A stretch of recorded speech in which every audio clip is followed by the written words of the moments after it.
A'udzu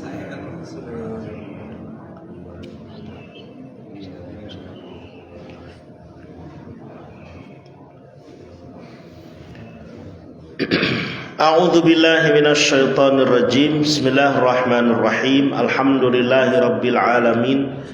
Wa bihi nasta'in ala umurid dunya waddin. Wassalatu wassalam ala asyrafil anbiya wal mursalin sayyidil insi wal jinni ajma'in habibina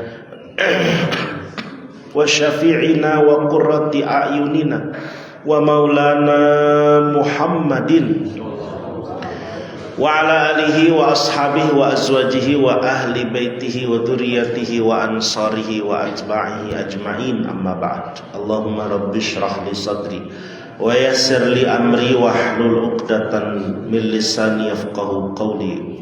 Rabbi zidni ilma warzuqni fahma, subhanak la ilma lana illa ma 'allamtana innaka antal alimul hakim.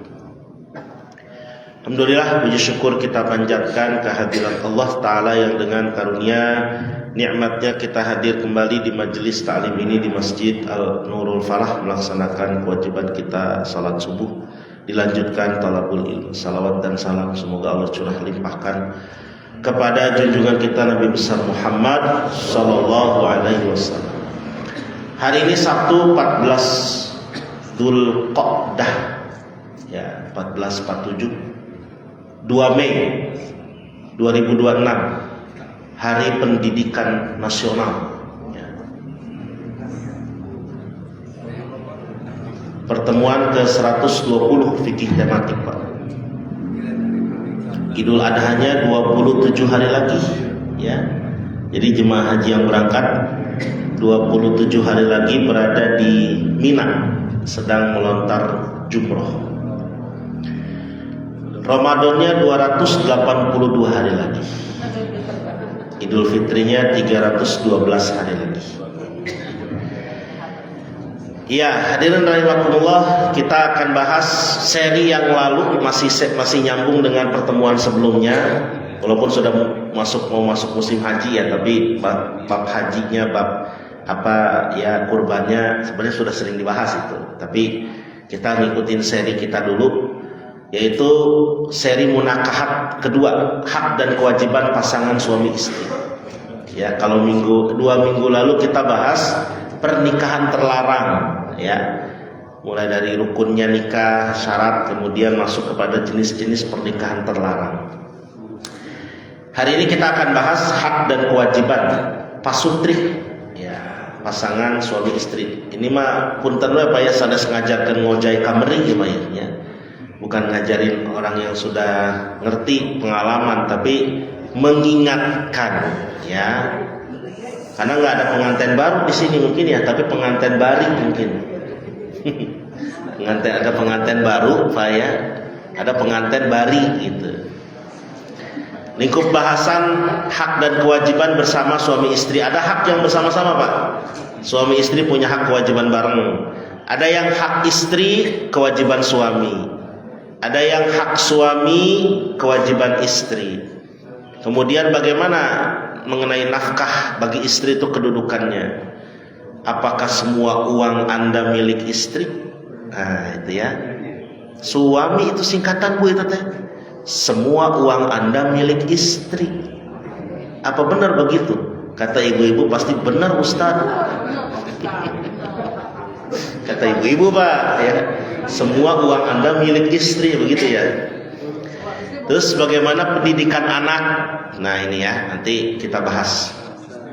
Referensi yang dipakai beberapa kitab fikih, juga ada beberapa kitab yang terkait dengan ini. Ada Uqudul Lujain, ini kitabnya Imam Nawawi Al-Bantani tentang hubungan suami istri, hak kewajiban suami istri. Uqudul Lujain fi huquqiz zaujain. Ini karya Imam Nawawi ya, Al-Bantani, bagus sekali tentang hak kewajiban suami istri. Juga ada karya ulama kontemporer ya dari Indonesia, Kiai Haji Abdullah Fauzi, judul kitabnya Fathul Izan. Ini kitab ini terkenal di kalangan pesantren. Mohon maaf ya, ini kitab agak sedikit vulgar karena membicarakan seksologi. Ya, suami istri gitu ya. Ya ini di kalangan santri seneng banget santri belajar ini Pak. Itu langsung seger kalau ngaji kitab ini Pak. Ya, Fathul Izar namanya. Banyak di pasar-pasar. Ya, tapi saya belum tahu ada terjemahnya apa enggak. Bapak jangan-jangan habis ini langsung nyari nanti ya. Fathul Izar namanya. Dan buku kompilasi hukum Islam Indonesia. Ini patokan hukum positif tentang pernikahan di Indonesia yang diambil dari hukum Islam juga ya, hanya diramu dengan disesuaikan dengan kondisi kearifan lokal di kita. Hak dan kewajiban bersama suami istri. Apa saja hak dan kewajiban bersama ini? Tentunya mewujudkan keluarga yang bahagia, sinergi suami dan istri bareng-bareng mewujudkan keluarga yang bahagia. Tujuan utamanya apa yang menjadi hak kewajiban ini? Mewujudkan rumah tangga yang sakinah, mawaddah dan rahmah. Sering saya sampaikan ya di pengajian atau mungkin di acara-acara tausiah pernikahan. Saya senangnya nyingkatnya bukan samawa tapi samara. Ya. Kenapa samara? Samara itu dalam bahasa Sunda Pak itu teh artinya apa? Bumbu. Kalau samawa takutnya nanti negatif kesannya. Semoga rumah tangganya menjadi rumah tangga yang samawa. Apa samawa? Sama-sama maca WA. Ya, jadi suami istri teh ngoprek HP wae gua poe teh. Tapi kalau samara bumbu. Rumah tangga tuh kayak bumbu kan, awalnya manis ya. Saking manisnya giung gitu teh Bu, ya. Terus sudah punya anak satu, mulai tuh rada-rada ada pedesnya. Punya anak 3, 4, 5, punya anak 7, itu mulai tuh rada asem. Nah, punya cucu pahit gitu ya. Terus saya begitu Pak. Ya, tapi itulah dia rumah tangga. Jadi kan enak campuran-campuran itu. Kan sayur asam nggak mungkin rasa asam doang, nasi goreng ada rasa gurihnya. Jadi semua itu kayak masakan gitu. Ini rumah tangga sakinah mawaddah warahmah ada di Ar-Rum ayat 21 yang sering kita lihat di buku di undangan-undangan dikutip ayatnya.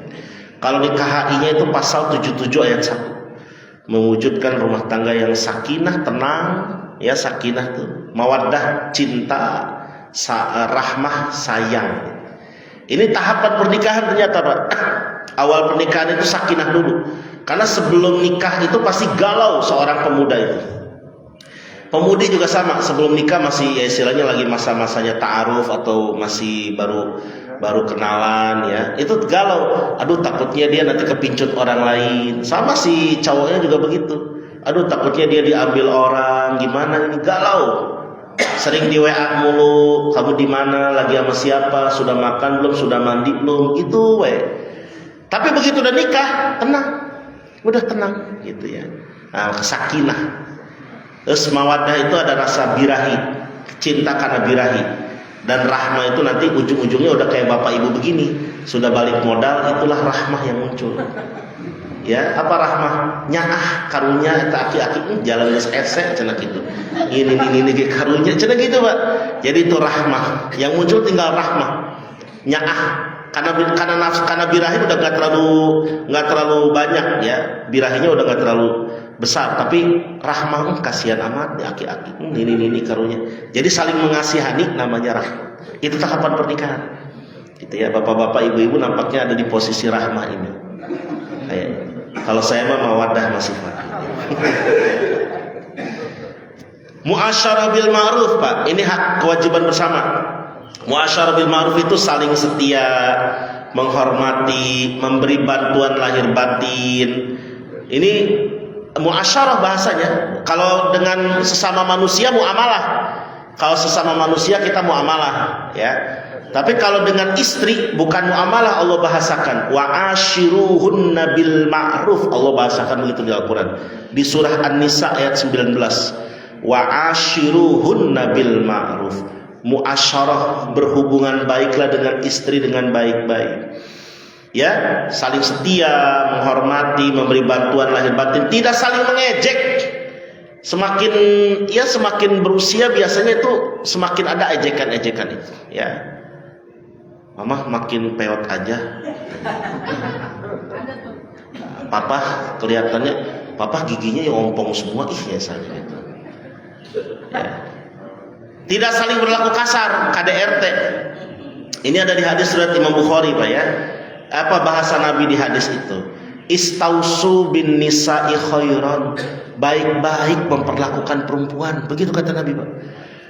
Aku titip tuh baik-baik, jaga baik-baik, perlakukan perempuan baik-baik. Kenapa? Fa innahunna khuliqna min dilain a'waja. Perempuan itu diciptakan dari tulang rusuk yang bengkok. Jadi kalau bengkok nggak bisa dikerasin, kamu kerasin kata Nabi, patah. Jadi kamu harus pelan-pelan, gitu. Bayangkan banyak sering ngalah aja laki-laki, Bapak. Ya, pelan-pelan. Karena perempuan itu diciptakan dari tulang rusuk yang jadi suaminya. Nanti ibu-ibu lihat di rumah, Bu, ya, kalau yang masih ada suami nih, pulang ke rumah nanti, Pak, sini deh Pak, kenapa? Coba Pak Mas pegang tulang rusuk Papa. Oh bener, bolong. Berarti tulang rusuk Papa ada di Mama. Tapi Mah cek lagi kata suaminya. Kenapa? Tuh belah sini ada. Oh iya, berarti ada 3 yang bolongnya. Ayo 2 deh di mana tah gitu. Itu begitu Nabi yang ngomong loh, Pak, ya. Pelan-pelan, baik-baik sama perempuan. Diciptakan dari tulang rusuk yang bengkok. Jadi kalau Pak tarik-tarik, apalagi suaminya egois, udah pecah rumah tangga. Ya, suaminya bukannya takut sama istri, bukan. Suami tuh makanya ngalah tuh bukan takut sama istri, tapi istrinya lebih berani. Yang ketiga, pengasuhan anak. Ini juga bareng-bareng. Jangan mentang-mentang suami kerja nggak pernah mau ngasuh, ngurus, ya. Karena biasanya ibu kan sudah pasti ibu itu yang ngurus utamanya. Tapi peran ayah dengan sedikit-sedikit ngasih masukan, memberikan pendidikan bahasa itu lebih efektif ternyata, Pak. Dan anak perempuan itu katanya kalau sering ngobrol sama ayahnya itu akan lebih cerdas dibandingkan dengan ibunya, begitu. Dan anak perempuan, ya. Jadi ayah itu punya peran cepat. Biasanya kalau ayah lebih cepat diterima. Kalau ibu ada tapi pelan-pelan kalau ibu. Kalau ayah sekali ngomong langsung, ya. Jadi sedikit tegasnya dari ayah, ibu yang mengasuh secara, ya, pelan-pelannya, ayah mungkin secara ketegasannya. Di sini bersama-sama ini menjaga masa depan anak. Ini di At-Tahrim ayat 6, KHI pasal 78. Kediaman bersama menentukan menempati tempat tinggal tetap bersama. Ini di KHI pasal 78. Harta bersama. Nah, ini juga ada istilah harta bersama. Hak atas harta yang diperoleh selama perkawinan. Ini ada di KHI pasal 85 dan 86. Jadi kalau misalkan sebelum nikah, suami punya harta sendiri, istri punya harta sendiri. Begitu nikah, itu harta tetap milik masing-masing, Pak. Nggak lantas jadi milik istri itu, kecuali dihibahkan. Nah, ketika mereka menikah, segala yang mereka miliki itu setelah menikah itu dikelola bareng. Suami yang nyari, istri yang ngurus. Maka itu menjadi harta bersama, gitu disebutnya. Rumah misalnya, ya. Rumah ini dibelinya setelah menikah. Maka setelah menikah itu, rumah itu suami yang beli secara uangnya, tapi istri yang ngurus. Itu menjadi harta bersama. Kalau terjadi perceraian dalam kompilasi hukum Islam harus dibagi 50-50, 50-50. Atau kalau meninggal, ya, itu aturan di KHI begitu. Ya, ini merujuk juga kepada dalil-dalil Quran. Kita udah pernah bahas dulu masalah KHI, ya. Ini yang sering jadi perdebatan. Apa perdebatan? Suaminya bilang gini, apa bukan suami? Ya, apa pihak keluarga laki-laki, mungkin juga anak karena dia punya anak tiri, ya. Atau anak si istri itu istri kedua, ya. Dia bilang, "Itu kontribusinya ibu apa?" gitu. Dia nggak punya kontribusi apa-apa, bayarin rumah enggak, kerja enggak. Dia cuma ibu rumah tangga. Jangan salah, Pak. Ibu rumah tangga itu kalau di KTP profesi loh. Betul nggak, Bu?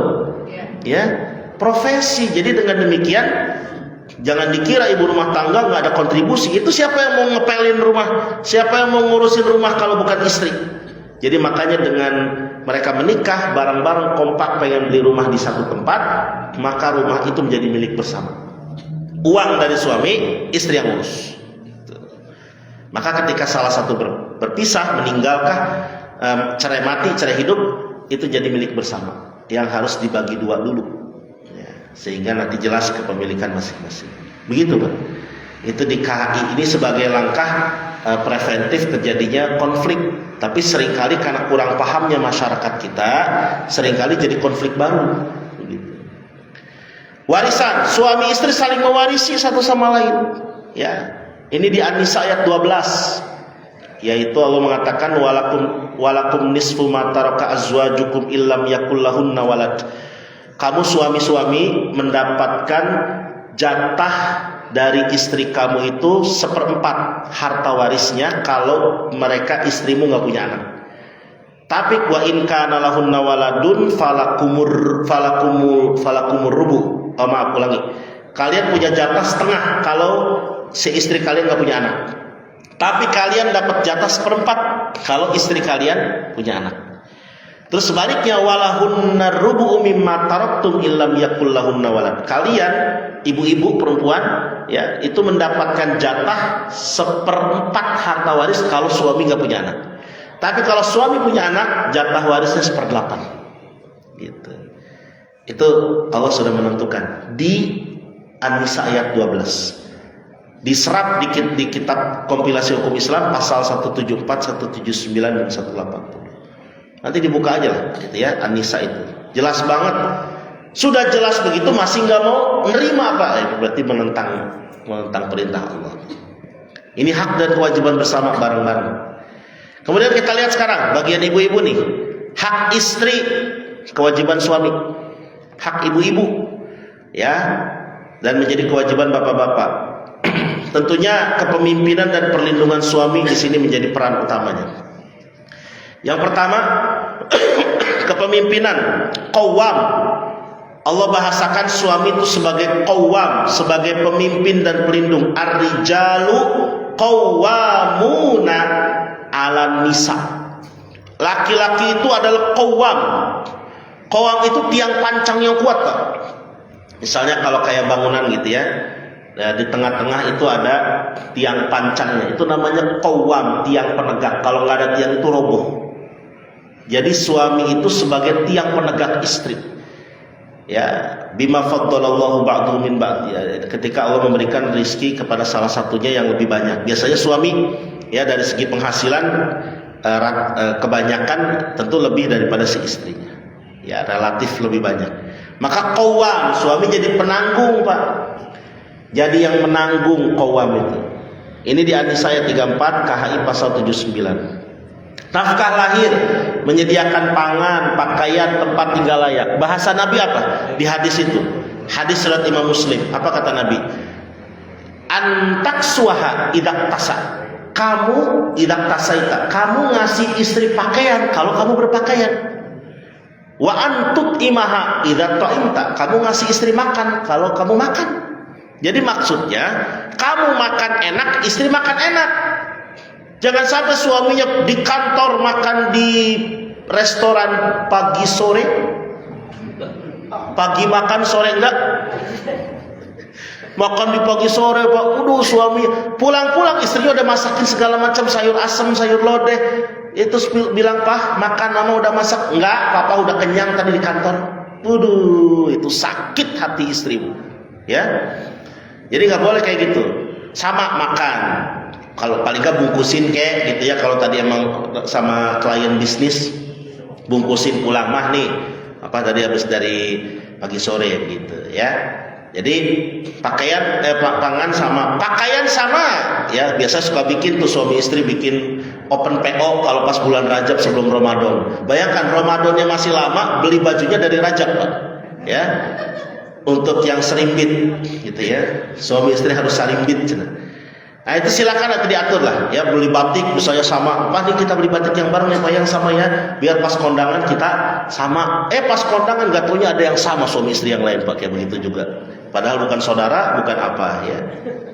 Jadi pakaian, pakai pakaian, artinya di sini suami pakai pakaian bagus, istri bagus ya. Suami yang layak, istri yang layak. Tempat tinggal juga yang layak. Kemudian nafkah batin dan ilmu. Apa nafkah batin? Berlaku lemah lembut, penuh perhatian.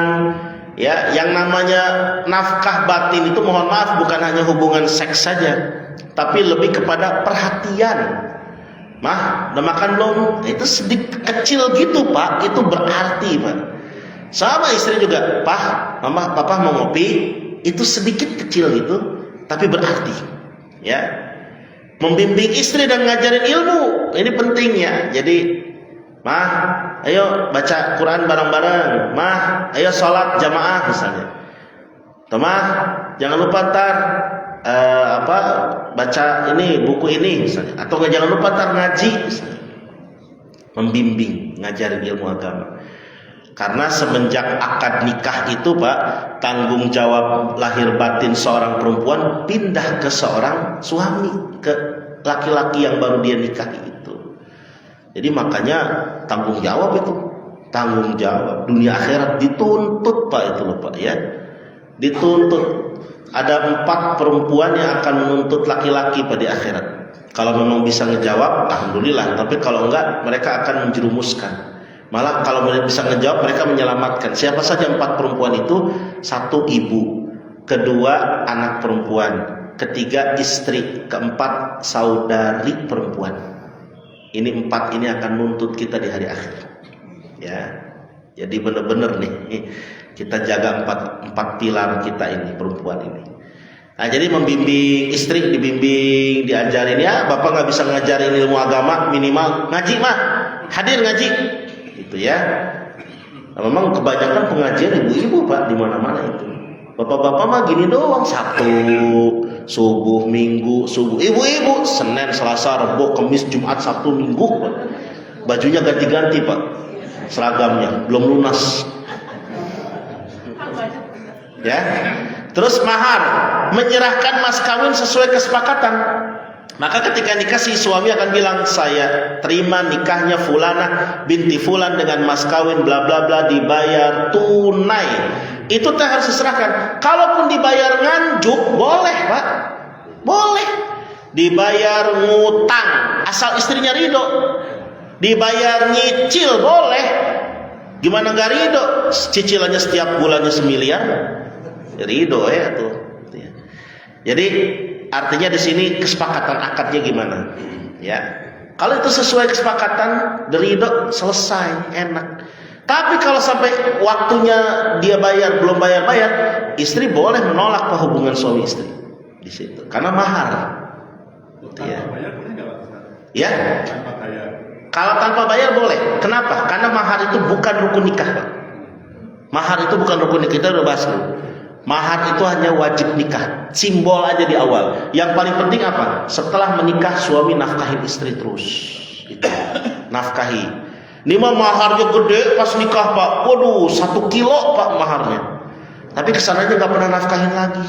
Kata suami jualin aja tuh, kerokin itu emasnya 1 kilo tiap hari gitu ya. Nah itu kan nggak. Jadi nafkah itu, mahar itu hanya simbol nafkah. Kalau istrinya ridho seperti itu. Tapi ya emang ada perempuan mau ridho tanpa mahar ya. Maharnya apa? Emas Pak ya. Ustaz saya mau pengen besi aja, ya silahkan. Ridho nggak Pak maharnya besi? Anak perempuan Bapak dinikahi sama orang laki-laki, maharnya besi, ridho nggak? Ya, saya mah ridho Pak kalau besinya 1 ton gitu ya. Menyerahkan mas kawin sesuai kesepakatan. Keadilan jika berpoligami, nah ini penting ya. Jadi kalau suaminya poligami, tentu ini yang beratnya di keadilannya ini. Adil itu bukan sama rata. 4 istrinya, ya. 1 anaknya, yang anak pertama, istri pertama anaknya 4, istri kedua anaknya 3, istri ketiga anaknya 2, istri ke-1, istri terakhir belum punya anak karena masih muda, lulus SMA. Ya. Itu yang paling gede, yang paling belakangan nikah Pak, dikasih duitnya gede-gede ke dia. Itu nggak adil. Atau disamakan rata, nggak adil. Karena paling tua kan paling banyak anaknya. Itu yang paling gede jatahnya tentu. Ya, itu yang kalau kata orang Bogor bilang, kare es kembang nangora, jambu batu dayeh kolot, ari es dinu ngora, lebah nyatu dinu kolot, cenah gitu. Ya, ngerti nggak Pak? Ya. Pak Subhan ngerti gak? Kalau tidur dia yang muda, giliran makan dia yang tua. Nah, adil ya. Ya Rasulullah SAW menjadi contoh dalam itu. Tapi jangan dikira cerita rumah tangga Rasul tidak ada konflik, ada sedikit-sedikit ada. Tapi tetap semua diselesaikan gitu ya. Memang poligami ini nggak mudah. Ya, makanya udahlah, fa in khiftum alla ta'dilu fawahidah. Satu saja sudah cukup. Satu saja sudah cukup. Hak suami. Nah, sekarang bagian bapak-bapak, hak suami yang harus diterima suami. Jadi kewajiban istri harus diselesaikan oleh istri ini. Ya, tentunya poin besarnya apa? Ketaatan dan manajemen rumah tangga. Saya sering sampaikan, suami itu jabatannya cuma satu, presiden di rumah tangga itu. Istri jabatannya banyak, Pak. Wakil presiden, menteri koordinator bidang kesejahteraan rakyat, menteri pendidikan, menteri kesehatan, kapolda, kepala polisi dapur. Itu jabatan istri banyak. Manajemen dia. Suami mah cuma ngasih perintah doang istilahnya. Nah, itu ya. Ketaatan, qonitat, bakti dan taat pada suami selama dalam kebaikan. Istri tuh nggak usah ngerjain macam-macam, Pak. Istri tuh nggak usah nyuci, ngepel, nyetrika, nggak usah. Itu mah tugas mah nggak usah dilakukan oleh istri. Tugas istri cuma satu, taat sama suami. Kalau suami nyuruh ngepel, nurut gitu. Kalau suami nyuruh nyuci, nurut gitu aja. An-Nisa ayat 34 itu ya. Hadis riwayat Imam Ahmad, juga KHI pasal 83. Taat, intinya taat. Ya, jangan nolak, jangan membantah. Kalaulah memang suami salah, sampaikan baik-baik. Maaf Pak, setahu Mama nggak begitu deh Pak, begini. Nah, pelan-pelan. Ya. Jangan suaminya bilang, Mah, gini, meledak-ledak. Tak dulu, ngomongnya baik-baik, kan bisa diselesaikan dengan bahasa yang baik-baik. Taat, jangan enggak ah. Ya, mah, moh. Nah, itu ya. Mah, moh. Menjaga amanah, menjaga kehormatan diri dan harta suami di rumah, amanah itu. Suami udah nitipin uang, mah dikelola uang buat sebulanan. Aduh, dibeliin segala macam, habis begitu tanggal 5, baru tanggal 5 Pak. Udah ngomong, Pak, itu udah habis Pak. Ya Allah, Mama gimana lagi ya tuh? Papa gaji satu-satunya dari situ doang ya. Amanah, pinter-pinternya istri ngatur keuangan dengan sedemikian rupa. Jaga kehormatan diri. Gimana jaga kehormatan diri? Jangan sampai di depan orang someah, di depan orang ramah, di depan suami marah. Ya, di depan orang aja cengengesan, di depan suaminya Masya Allah ya, cemberut melulu begitu. Ini menjaga amanah. Izin dan ridho, minta izin sebelum keluar rumah atau menerima tamu. Boleh aja dia mau kemana ya, tapi izin dulu sama suami. Pak, Mama mau kesini, Pak, Mama mau ke situ ya. Saat gimana kalau kayak pengajian, kalau misalkan atau arisan udah rutin, ya kasih tahu dari awal aja tetap, Pak, nanti Mama ngingetin aja nih, Mama sekarang jadwal arisan, ya udah. Mama misalnya sekarang jadwal ngaji, ya ingetin aja.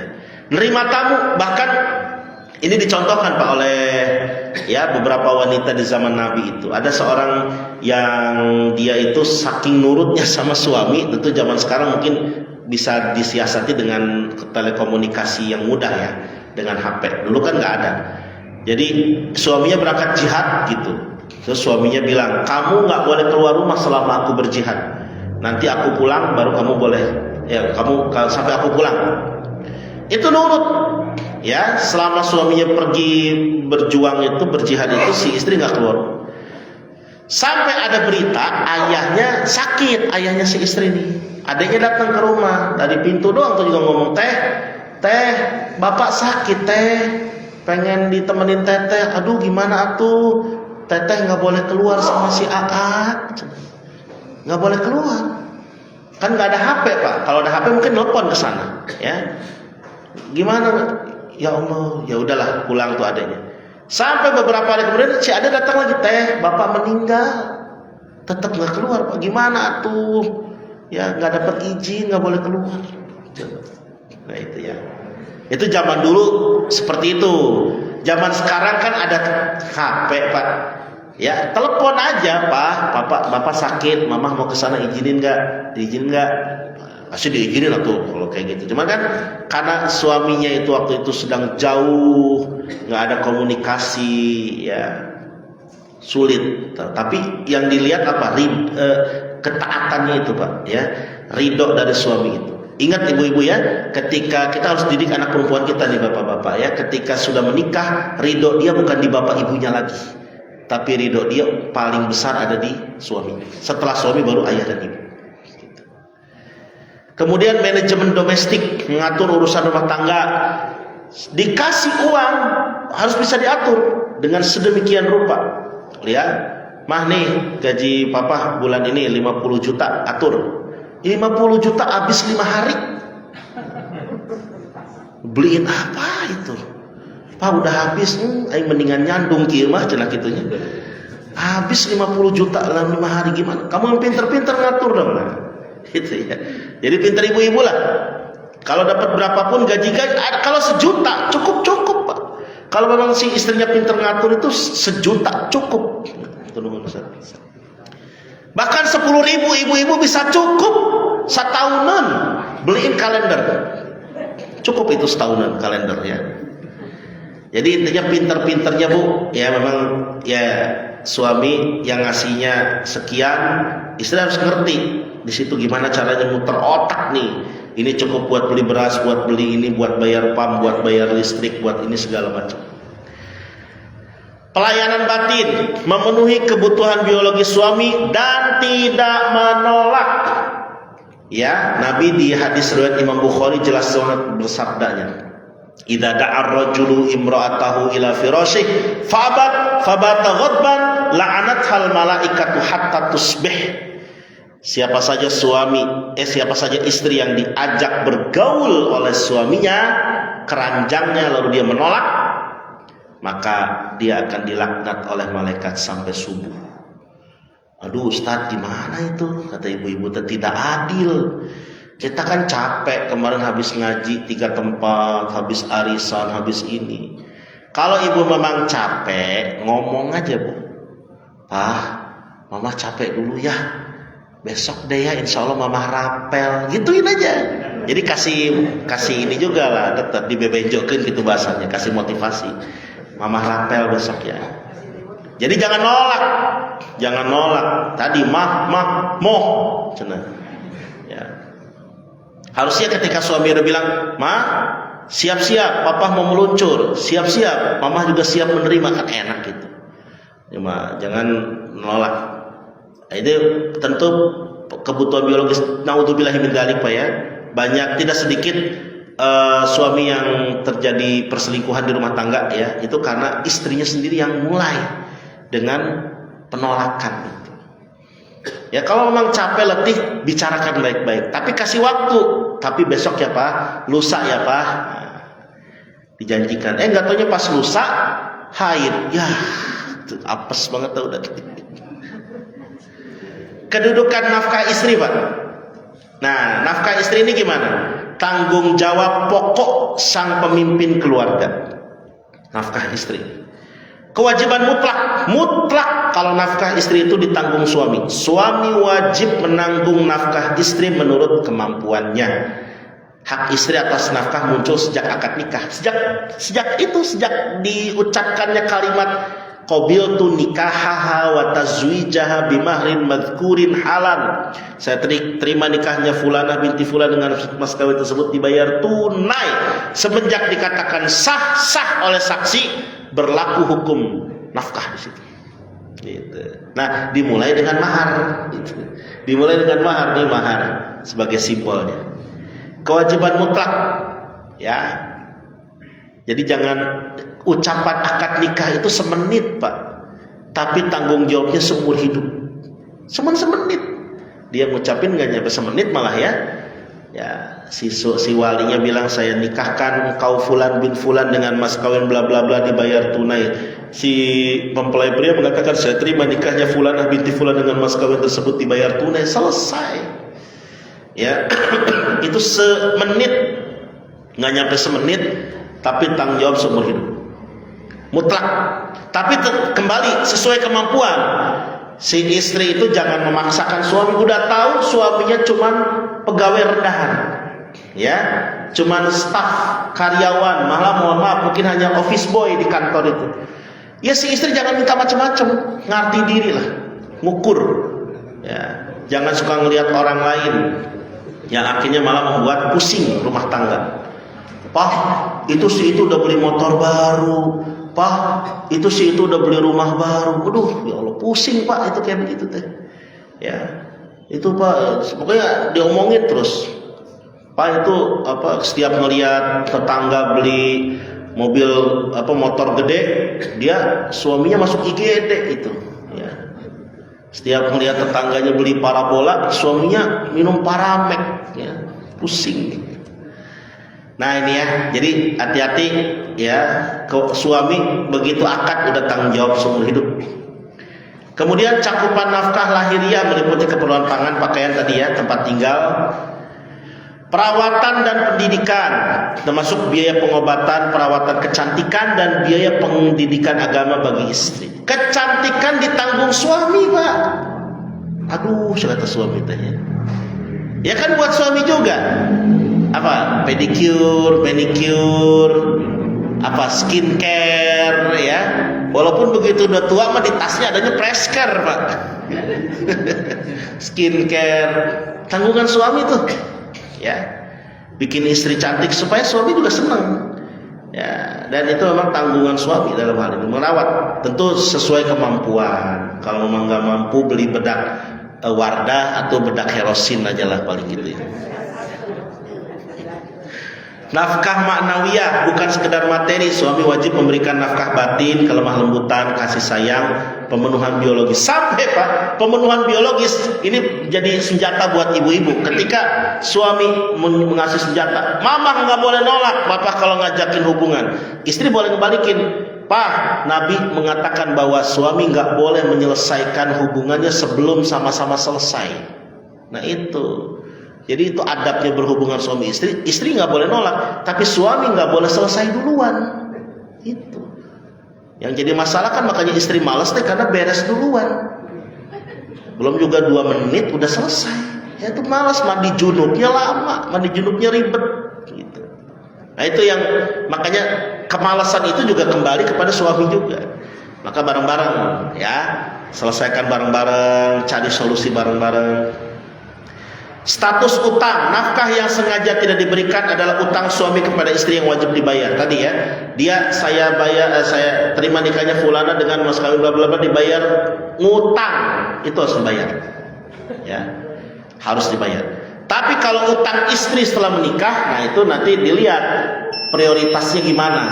Kalau memang utangnya itu sesuatu yang memang untuk rumah tangga, seperti ngutang panci, ngutang termos dulu ya.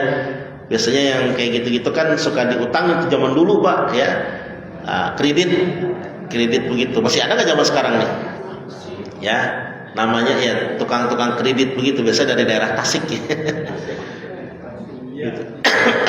Itu utang itu silakan. Tapi tetap istri ngomong dulu, jangan sampai tukang kredit datang ke rumah nagih kata suami, bapak ini nagihin apa? Ini istrinya bapak katanya. Beli panci di saya belum bayar katanya, beli piring jegong belum bayar katanya. Piring jegong tau gak Bu? Piringnya ada bunga-bunganya di pinggir itu namanya piring jegong Bu. Ya, beli ini belum ada gitu ya. Nah itu status itu memang ditanggung oleh suami, tapi tentu dengan komunikasi. Kemudian selanjutnya hak finansial nih. Hak finansial tadi yang kita ingin tahu, benar gak semua uang istri itu, semua uang suami milik istri. Kondisi nusyus atau pasca perceraian, ini keadilan harta dan nafkah dalam hukum Islam. Kondisi nusyus, apa nusyus itu? Ketidakpatuhan. Istri kalau sudah tidak patuh sama suami namanya nusyus. Nusyus itu kalau bahasa kita bangor. Ya, bangor. Istri itu bangor tuh kalau udah gak nurut sama suami bangor. Sekali masih gak nurut, 2 kali masih wajar. Tapi udah 3 kali itu udah membangkang. Kondisi nusyus, gugur nafkah harian Pak. Kalau istri nusyus itu, istri tidak berhak atas nafkah lahir selama masa pembangkangan itu. Nolak mulu, haid enggak, nggak ada urusan apa-apa, capek enggak, cuman karena ngoprek HP mulu. Dia bilang capek Pak, males Pak, males mandinya. Itu si suami boleh nggak ngasih nafkah ke istri Pak? Ya, gugur aja nafkahnya. Karena si istri tidak memberikan dirinya kepada suami. Nafkah anak tetap wajib kalau itu mah, ya, meskipun sudah bercerai, biaya hidup anak tidak boleh berhenti. Ini yang seringkali salah dipahami. Sebab ibunya dicerai, hari anaknya dibawa ibunya, hari nafkah nggak dikirim lagi buat anaknya, Pak. Ini kan yang salah. Karena anak nggak ada istilah mantan anak tidak ada. Tapi kalau si istri ada jadi mantan, ya. Jadi nafkah terus berkelanjutan. Kondisi pasca perceraian, cerai talak, nafkah iddah dan mut'ah, hak biaya hidup, masa tunggu dan uang penghibur itu diberikan. Ada, ya. Si suami memberikan nafkah biaya hidup setelah bercerai sampai dengan masa iddahnya habis. Sebagai uang penghibur, namanya istilahnya uang mut'ah, ya. Uang hiburan buat dia. Nafkah madiyah, pelunasan utang nafkah masa lalu suami, itu juga dibayarkan. Nah, gonogini, hak harta bersama yang tadi kita udah singgung, ya. Hak harta bersama gonogini, prinsipnya bagi dua. Istri berhak atas separuh harta yang diperoleh selama perkawinan. Selama perkawinan, bukan harta bawaan. Si suami udah punya tanah sebelum nikah, si istri udah punya tanah sebelum nikah. Nah, tanah itu mah nggak dimasukkan dalam harta bersama. Tapi setelah menikah mereka beli tanah, Pak. Beli tanah lagi di satu tempat, misalnya di Jaslayan. Tahu Jaslayan, Bu? Ya. Jasinga, dia beli tanah di Jaslayan, maka tanah yang di Jasinga itulah milik bersama. Cerai, belah dua, misalnya tanahnya 200 meter, 100. Tidak gugur karena nusyuz, hak kebendaan atas harta bersama tetap ada. Kalau harta bersama nggak gugur, yang gugur itu nafkah, ya, yang gugur itu nafkah. Kalau nusyuz, harta bersamanya tetap kan dari awal pernikahan itu dimiliki. Kedudukan harta suami, hak bukan seluruhnya. Ini, ya, harta suami itu hak istri tapi bukan seluruhnya. Jadi gimana bahasanya? Di dalam harta suami terdapat hak istri. Di dalam harta suami terdapat hak istri berupa nafkah. Namun bukan berarti semua harta suami adalah milik istri. Istri hanya berhak atas nafkah yang mencukupi, selebihnya adalah harta pribadi suami kecuali ditentukan sebagai harta bersama. Suaminya bilang, "Ma, ini buat mama." Nah, itu lain urusan kalau ada begitu, Pak. Tapi kalau misalkan, "Ma, ini gaji papa nih bulanan ini, bulan ini 10 juta, atur buat bulanan." Itu minta diaturin sama istri bukan berarti milik istri sepenuhnya, Pak. Dia ngaturin. Kecuali kalau dia bilang ini, "Ma, ini 10 juta buat mama. Nih 10 juta lagi buat nafkah kita bareng, makan kita bareng-bareng sehari-hari." Itu lain urusan. Yang buat mama itu yang milik istri. Gitu. Jadi harus jelas akadnya, ya. Jangan menjadi sesuatu yang jadi ribut nantinya. Semua uang istri, semua uang suami dikasihin seolah jadi milik, padahal bukan, nitip. Tolong diatur. Yang bahayanya ketika orang tua suami, terutama misalnya ibunya, ya, datang gitu, ya, atau mungkin bapaknya, "Nak, mama mau minjem duit buat beli obat," katanya. Nah, kata suami, "Ya, Ma, ya, nanti aku minta dulu ke istri." Ngomong dulu ke istri, ya, "Mah, itu si ibu pengen berobat, nggak ada duit, mau minjem duit." "Nggak ada." Gitu. "Aku kan belum beli lipstik, belum beli ini, belum beli itu." Waduh, suaminya liar dah. Nah, itu kan. Tapi kalau istrinya salehah akan ngomongnya gini, "Pak, apa sih nggak ada gimana? Nggak ada minjem-minjeman, kasih aja." Nah, itu bagus berarti si istrinya, Pak, salehah, ya. Jadi hak bukan seluruhnya. Tetap istri dapat. Istri boleh ngaturin, boleh dititipi, tapi bukan berarti seluruhnya dimiliki oleh istri. Bagaimana istri yang bekerja? Dia malah menafkahi suami. Nah, secara hukum di sini kita lihat antara hak pribadi dan nilai tabarruk namanya. Hukum istri bekerja diperbolehkan untuk kemaslahatan keluarga selama mendapat izin suami dan tidak mengabaikan kewajibannya. Apa kewajiban istri, Pak, yang utama? 3 dapur, sumur, kasur, 3 itu. Silahkan dia kerja, tapi 3 ini jangan ditinggalkan, ya. boleh. Hak milik mutlak, hasil usaha dan penghasilan istri adalah hak milik pribadi istri. Tuh ibu-ibu ya, ibu yang bekerja itu milik ibu semua penghasilannya. Suami nggak berhak. Tapi kalau mau ngasih ke suami ya silahkan di sini ya. Nah, maka di sini ada istilah prinsip tabaru. Kontribusi istri dalam membiayai rumah tangga bersifat tabaru, pemberian sukarela, hibah, bukan kewajiban hukum. Misalnya kata si suaminya, mah, papa ini nggak bisa bayar ini mah, gimana? Ya udah biar sama mama misalnya, ya. Atau misalnya ya sekali-kali diajak dijajanin sama istrinya boleh. Tapi bukan kewajiban. Itu namanya tabaruk sukarela. Si istri akan mendapat keutamaan sedekah. Istri yang membantu nafkahi suami keluarga mendapat pahala ganda, pahala menjaga kerabat dan pahala sedekah. Ini hadisnya jelas Pak. Itu dari Ibnu Mas'ud. Jadi Ibnu Mas'ud ini nanya kepada Rasulullah, ya Rasulullah, istriku ini Zainab ya, istrinya Zainab istrinya Ibnu Mas'ud nanya ke Rasulullah, ya Rasulullah, aku punya harta, aku punya penghasilan begini-begini, apakah aku harus menafkahi orang lain dulu atau suamiku? Nah, gitu ya. Kata Rasul, suamimu dahulukan. Begitu. Suamimu dahulukan. Ya, Ibnu Mas'ud. Ibnu Mas'ud ini sahabat Nabi terkenal ya, ahli hadis. Tapi hidupnya mungkin penghasilannya nggak sebanyak istrinya gitu. Jadi dahulukan suami kamu.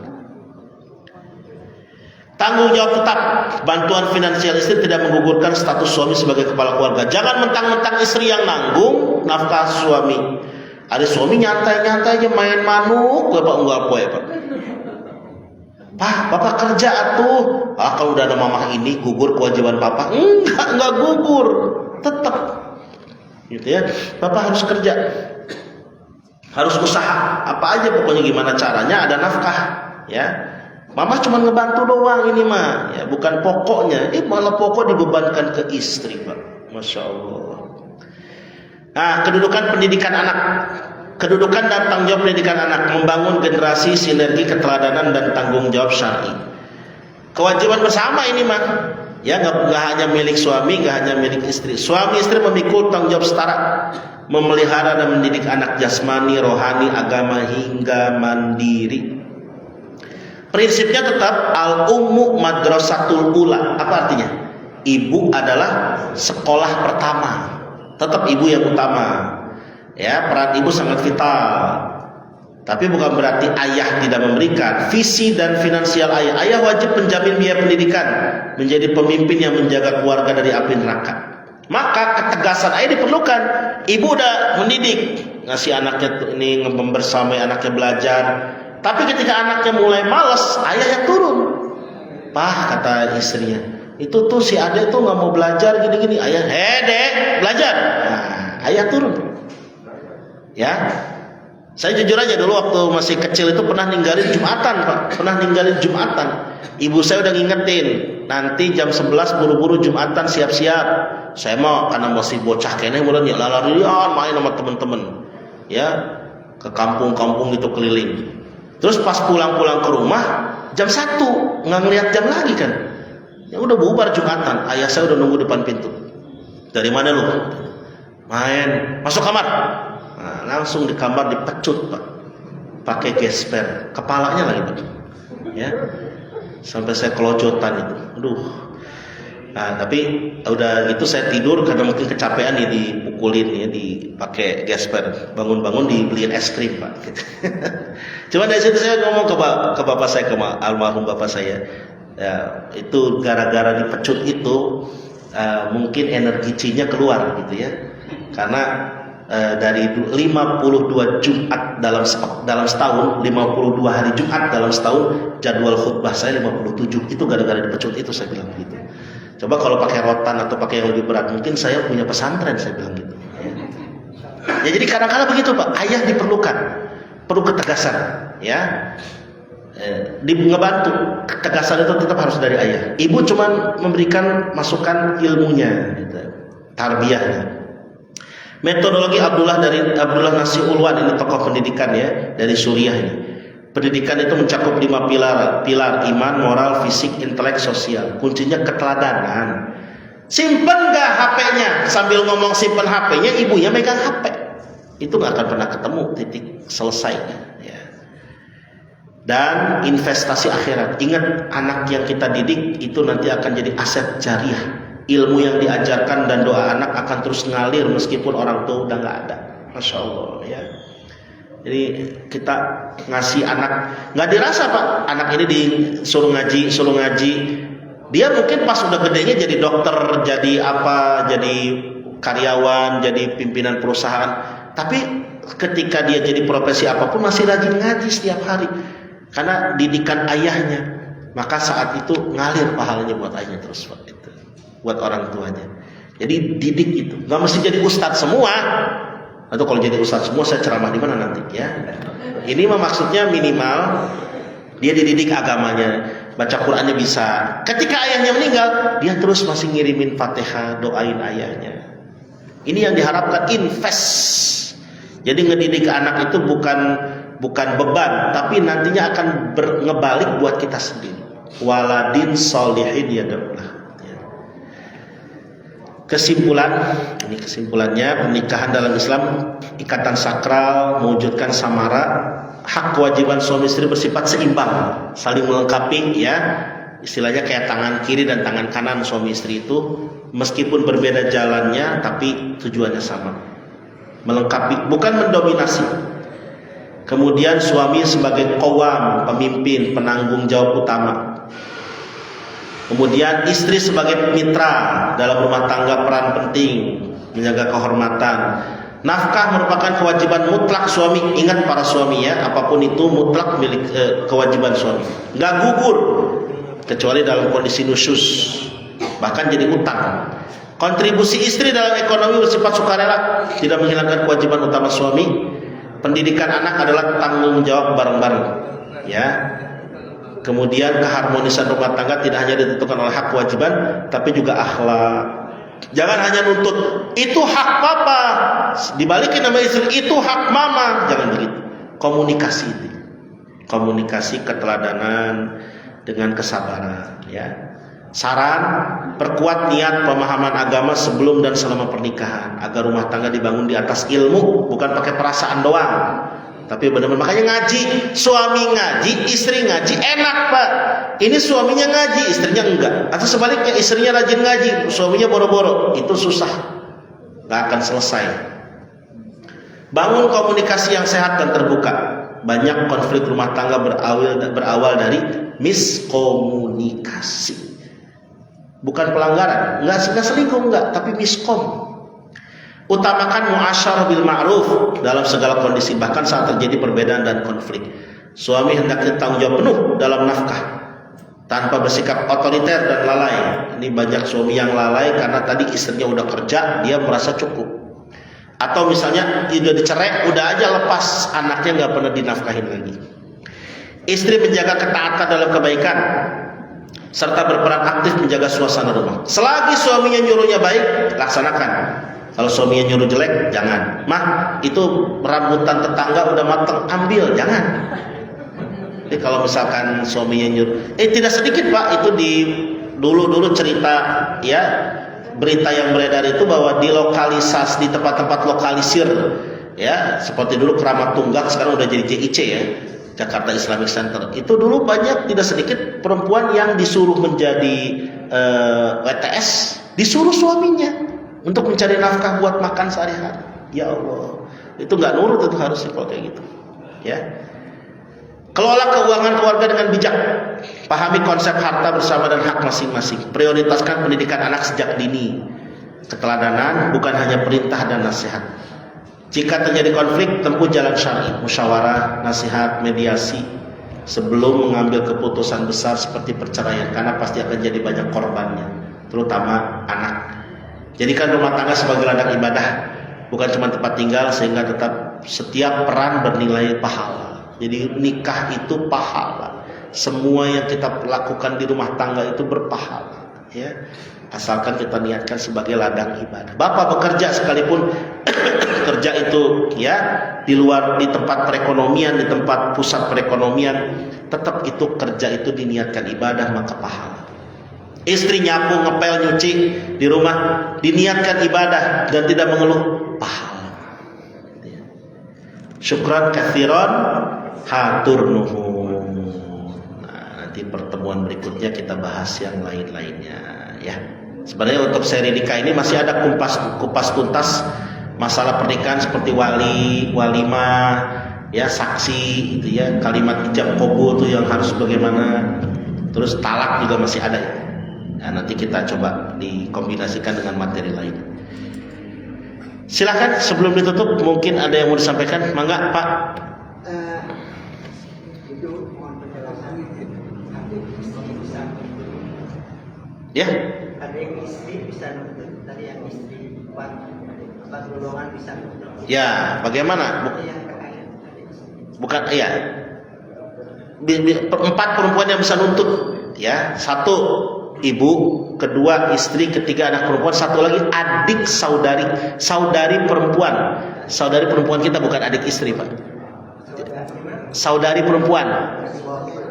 Kita adik kandung bukan adik istri, adik kandung seperti kakak kandung kah, adik kandung kah, pokoknya saudari kita aja, saudara perempuan kita.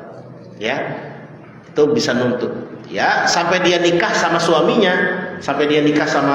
itu lepas. Tapi sebelum itu abangnya punya tanggung jawab juga. Setidaknya tetap punya kontribusi, gitu ya, untuk memberikan masukan, menjaga, merawat. Apalagi kalau dia udah cerai atau udah meninggal suaminya, nah itu abangnya yang balik megang dia sebenarnya, gitu ya. Abangnya tentunya. Jadi akan dituntut dalam arti bisa jadi dituntut itu baik.